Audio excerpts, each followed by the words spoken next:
नमस्कार दोस्तों, GNS news में आपका स्वागत है। हर उपयोगी जानकारी और काम की खबर से अपडेट रहने के लिए अभी सब्सक्राइब करें हमारे चैनल को और साथ में बेल आइकन भी प्रेस कर ले और वीडियो को ज्यादा से ज्यादा दोस्तों में शेयर करें। तो चलिए बढ़ते हैं खबरों की ओर। जी हां, आपको बता दें, आतंकी समूह हमास और इजरायल के बीच जंग बढ़ती जा रही है। इस बीच हमास के एक अस्पताल पर जोरदार बम धमाके की खबर सामने आई है। इस धमाके के बाद वहां धुएं का गुब्बारा उठा है और जब तस्वीर साफ हुई तो हर तरफ सिर्फ मलबा दिखाई दिया है।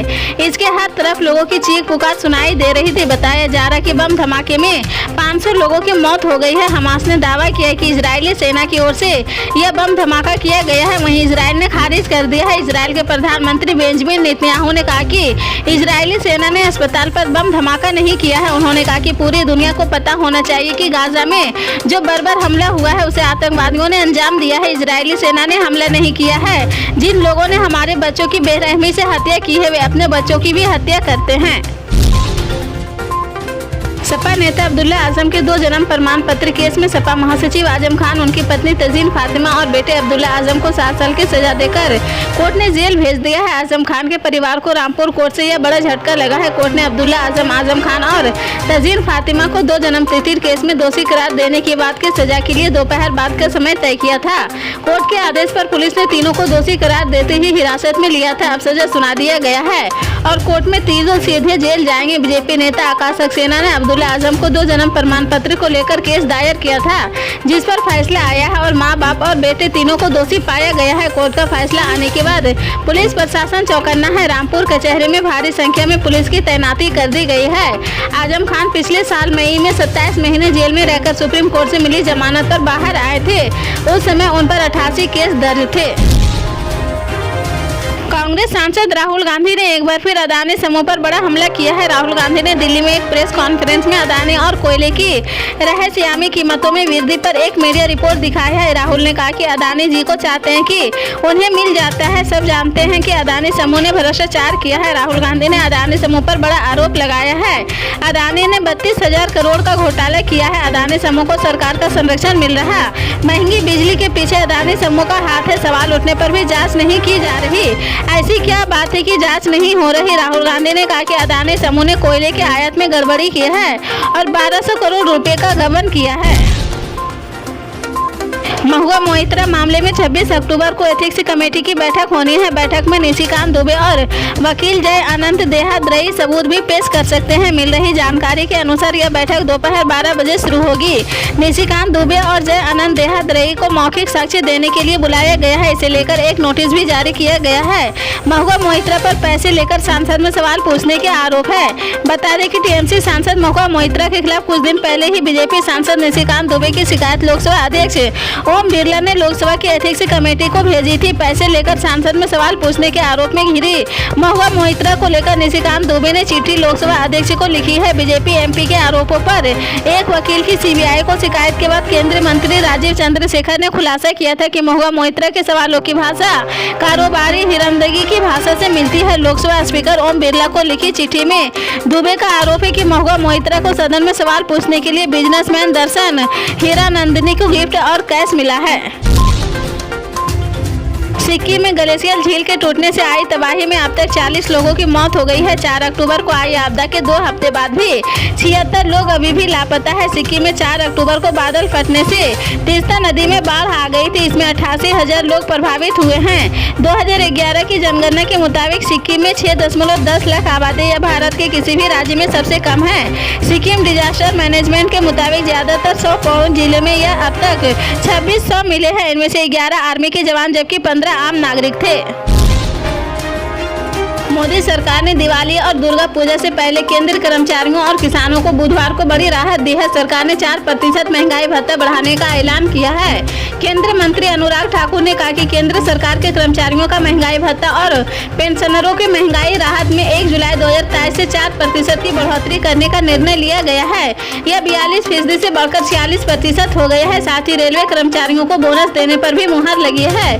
केंद्रीय सूचना एवं प्रसारण मंत्री अनुराग ठाकुर ने कैबिनेट की बैठक के बाद आगे बताया कि रेलवे के नॉन गेस्टेड कर्मियों के लिए 78 दिनों की सैलरी के बराबर बोनस दिया जाएगा।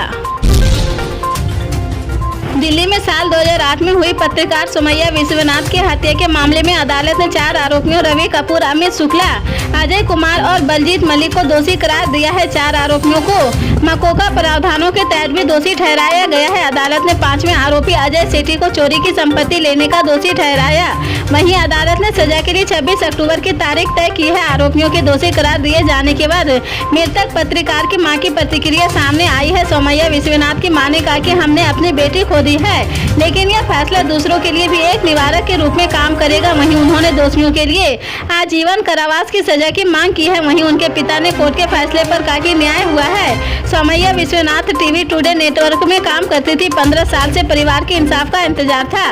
इससे पहले अतिरिक्त सत्र न्यायाधीश रविंद्र कुमार पांडे ने बचाव और अभियान पक्षों की दलीलें पूरी होने के बाद 13 अक्टूबर को इस मामले में अपना फैसला सुरक्षित रख लिया था।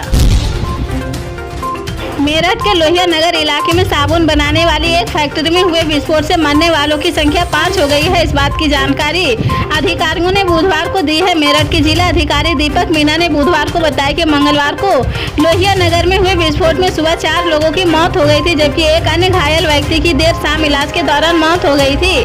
5 मृत व्यक्ति बिहार के भोजपुर के रहने वाले बताए जा रहे हैं। मौके के बरामद एक कार्ड में भी भोजपुर लिखा हुआ है। लोकसभा चुनाव 2024 जैसे जैसे पास आते जा रहे उत्तराखंड में वैसे वैसे सियासी हलचल तेज होती जा रही। नेताओं ने पाला बदलना शुरू कर दिया है। अपने पार्टियों से नाराज नेता अब दल बदलने की नीति अपनाकर अपना वजन बनाए रखने में जुटे हुए हैं।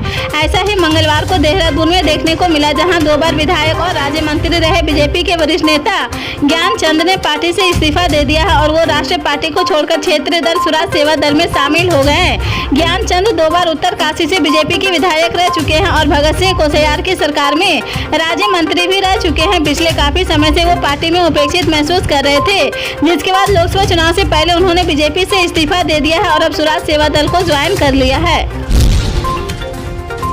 राजस्थान विधानसभा चुनाव को लेकर दिल्ली में कांग्रेस की केंद्रीय चुनाव समिति की महत्वपूर्ण बैठक बुधवार को संपन्न हुई है। 3.5 घंटे तक चली इस बैठक में प्रदेश अध्यक्ष गोविंद सिंह डोटासरा और मुख्यमंत्री अशोक गहलोत ने केंद्रीय नेतृत्व के साथ उम्मीदवारों के नाम पर चर्चा की है। बताया जा रहा है कि सूची पर राहुल गांधी और पार्टी के राष्ट्रीय अध्यक्ष मल्लिकार्जुन खड़गे ने मुहर लगा दी है। पार्टी सूत्रों के अनुसार पहली सूची में लगभग 100 सीटों पर सहमति बनी है। सूची में शामिल कांग्रेस उम्मीदवारों के नाम की घोषणा अब कभी भी हो सकती है।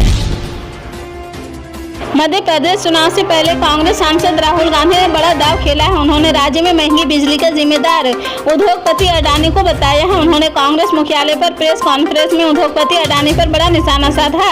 उन्होंने कहा कि एमपी में महंगी बिजली के पीछे अडानी का हाथ है। उन्होंने विदेशी अखबार का हवाला देते हुए कहा कि अडानी ग्रुप ने 32,000 रुपये का घोटाला किया है। अडानी ने इस देश का गरीब का पैसा चुराया है।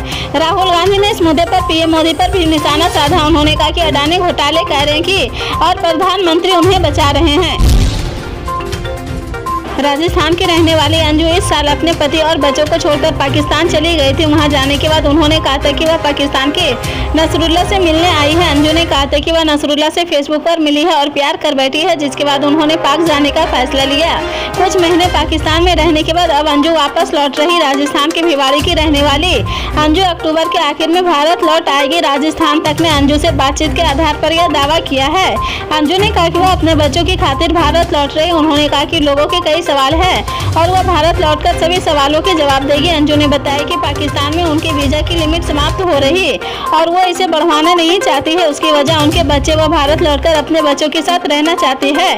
उन्होंने साफ किया कि पति से उनका संबंध खत्म हो चुका है, वह सिर्फ बच्चों के लिए आ रही है। कल के अपडेट जानने के लिए जुड़े रहे आप अपने GNS न्यूज चैनल से। मिलते हैं अगली बड़ी खबर के साथ, तब तक के लिए जय हिंद।